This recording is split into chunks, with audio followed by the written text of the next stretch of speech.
India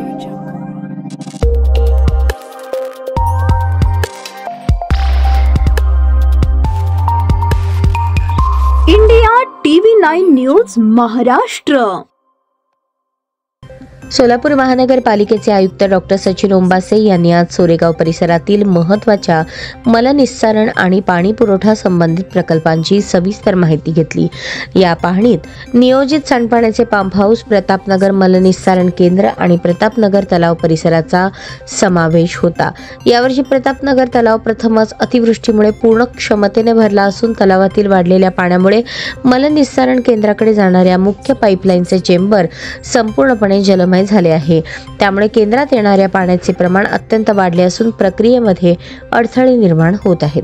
पाहणी दरम्यान आयुक्तांनी भविष्यात अशा परिस्थितीची पुनरावृत्ती टाळण्यासाठी ट्रंक लाईनच्या चेंबरची उंची वाढवण्याबाबत तात्काळ आवश्यक उपाययोजना करण्याचे निर्देश संबंधित अधिकाऱ्यांना दिले.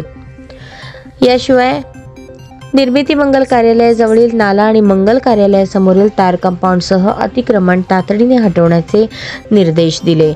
या पाहणी दरम्यान सार्वजनिक आरोग्य अभियंता व्यंकटेश चौबे, अंतर्गत लेखा परीक्षक राहुल कुलकर्णी, सह अभियंता रामचंद्र पेंटर, विभागीय अधिकारी तळीखेडे, राहुल शिंदे, लक्ष्मी इंजिनिअरिंगचे प्रतिनिधी अनिकेत जोशी, वेबकॉस कन्सल्टंटचे अनिल जाधव, शेफाली दिलपाक आदी मान्यवर उपस्थित होते.